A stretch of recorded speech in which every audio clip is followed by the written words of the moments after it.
In the growing darkness we come to worship. Our Lenten journey has brought us here. Jesus, our teacher and Lord, gives us an example and a commandment ever new, to love one another as he has loved us. This is how everyone will know we are his disciples, when we love one another. Let us pray. Loving God, along with all your people, we offer our heartfelt thanksgiving, our sacrifice of gratitude and praise. As we give our lives to you, show us how to love and serve you, and how to love and serve one another, for the sake of Jesus Christ our Lord. Amen.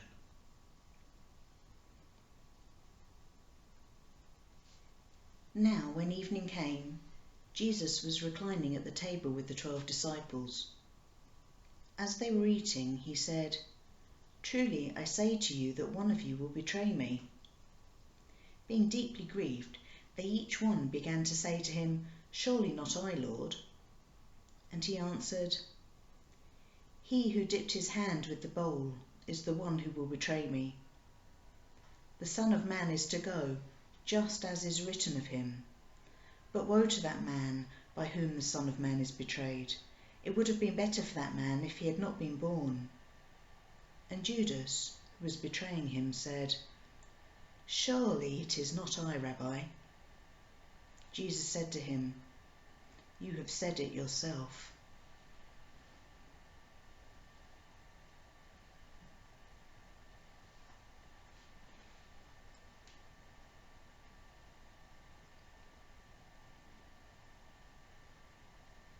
And Jesus came out and proceeded, as was his custom, to the Mount of Olives. And the disciples also followed him. When he arrived at the place, he said to them, "Pray that you may not enter into temptation." And he withdrew from them about a stone's throw. And he knelt down and began to pray, saying, "Father, if you are willing, remove this cup from me. Yet not my will, but yours be done." Now an angel from heaven appeared to him, strengthening him, and being in agony he was praying very fervently, and his sweat became like drops of blood falling down upon the ground. When he rose from prayer, he came to the disciples and found them sleeping from sorrow.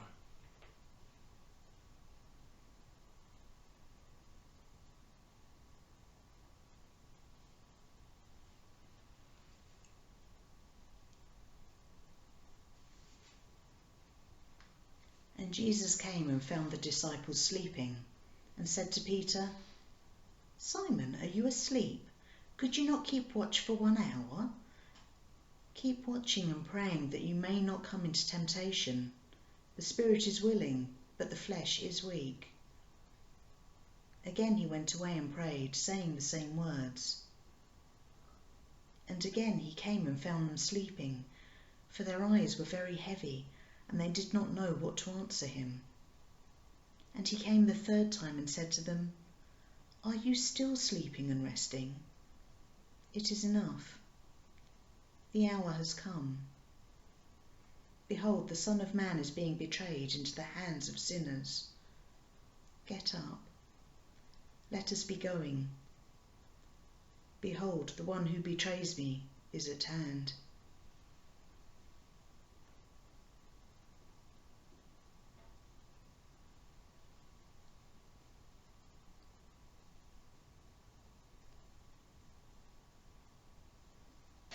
While he was still speaking, behold, Judas, one of the 12, came up accompanied by a large crowd with swords and clubs, who came from the chief priests and elders of the people. Now he who was betraying him gave them a sign, saying, "Whomever I kiss, he is the one. Seize him." Immediately Judas went to Jesus and said, "Hail, Rabbi," and kissed him. And Jesus said to him, "Friend, do what you have come for." Then they came and laid hands on Jesus and seized him. And behold, one of those who were with Jesus reached and drew out his sword and struck the slave of the high priest and cut off his ear. Then Jesus said to him, "Put your sword back into its place, for all those who take up the sword shall perish by the sword. Or do you think that I cannot appeal to my Father, and he will at once put at my disposal more than 12 legions of angels? How then will the Scriptures be fulfilled, which say that it must happen this way?" At that time Jesus said to the crowds, "Have you come out with swords and clubs to arrest me as you would against a robber? Every day I used to sit in the temple teaching, and you did not seize me. But all this has taken place to fulfill the Scriptures of the prophets." Then all the disciples left him and fled.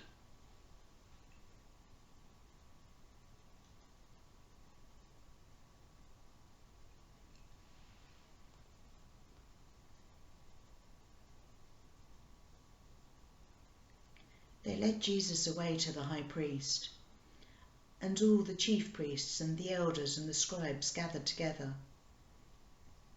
The chief priests and the whole council kept trying to obtain testimony against Jesus to put him to death, and they were not finding any. For many were giving false testimony against him, but their testimony was not consistent. Some stood up and began to give false testimony against him, saying, "We heard him say, 'I will destroy this temple made with hands, and in 3 days I will build another made without hands.' Not even in this respect was their testimony consistent." The high priest stood up and came forward and questioned Jesus, saying, "Do you not answer? What is it that these men are testifying against you?" But he kept silent and did not answer. Again the high priest was questioning him and saying to him, "Are you the Christ, the Son of the Blessed One?" And Jesus said, "I am. And you shall see the Son of Man sitting at the right hand of power and coming with the clouds of heaven." Tearing his clothes, the high priest said, "What further need do we have of witnesses? You have heard the blasphemy. How does it seem to you?" And they all condemned him to be deserving of death. Some began to spit at him, and to blindfold him, and to beat him with their fists, and to say to him, "Prophesy," and the officers received him with slaps in the face.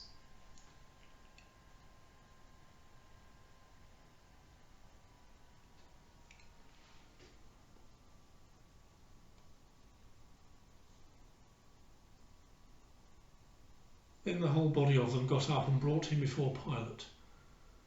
And they began to accuse him, saying, "We found this man misleading our nation and forbidding to pay taxes to Caesar, and saying that he himself is Christ, a king." So Pilate asked him, saying, "Are you the king of the Jews?"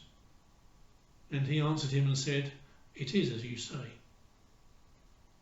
Then Pilate said to the chief priests and the crowds, "I find no guilt in this man. You brought this man to me as one who incites the people to rebellion, and behold, having examined him before you, I have found no guilt in this man regarding the charges which you make against him. Therefore I will punish him and release him." But they cried out all together, saying, "Away with this man, and release for us Barabbas." Pilate, wanting to release Jesus, addressed them again, but they kept calling out, saying, "Crucify, crucify him." And he said to them the third time, "Why, what evil has this man done? I have found in him no guilt demanding death. Therefore I will punish him and release him." But they were insistent, with loud voices asking that he be crucified. Then their voices began to prevail, and Pilate pronounced sentence their demand to be granted. And he released the man they were asking for, who had been thrown into prison for insurrection and murder. But he delivered Jesus to their will.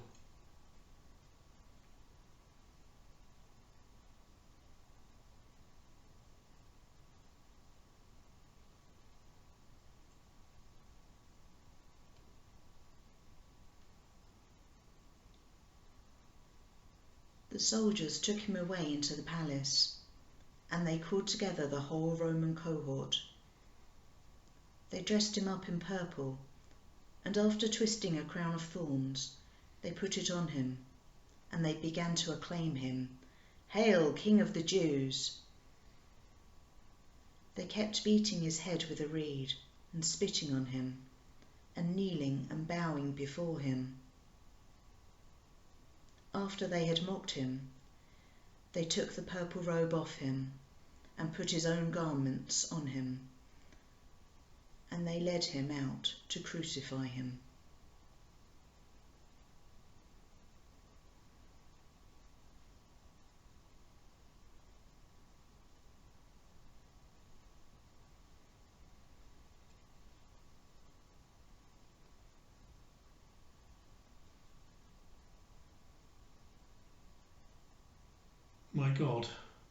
My God, why have you forsaken me? Far from my deliverance are the words of my groaning. O my God, I cry by day, but you do not answer, and by night, but I have no rest. Yet you are holy, O you who are enthroned upon the praises of Israel. In you our fathers trusted. They trusted and you delivered them. To you they cried out and were delivered. In you they trusted and were not disappointed.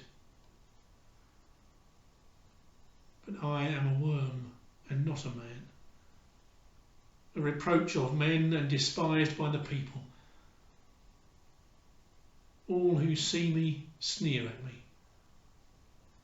They separate with the lip, they wag the head, saying, "Commit yourself to the Lord, let him deliver him. Let him rescue him, because he delights in him."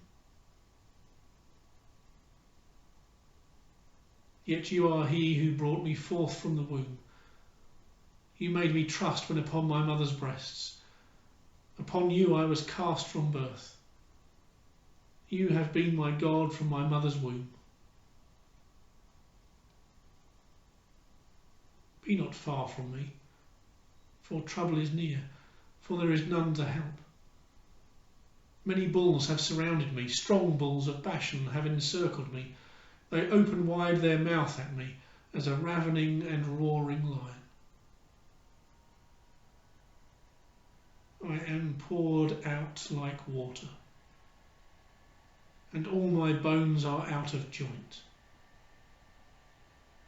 My heart is like wax. It is melted within me. My strength is dried up like a potsherd, and my tongue cleaves to my jaws, and you lay me in the dust of death. For dogs have surrounded me. A band of evildoers has encompassed me. They pierced my hands and my feet. I can count all my bones. They look. They stare at me. They divide my garments among them, and for my clothing they cast lots.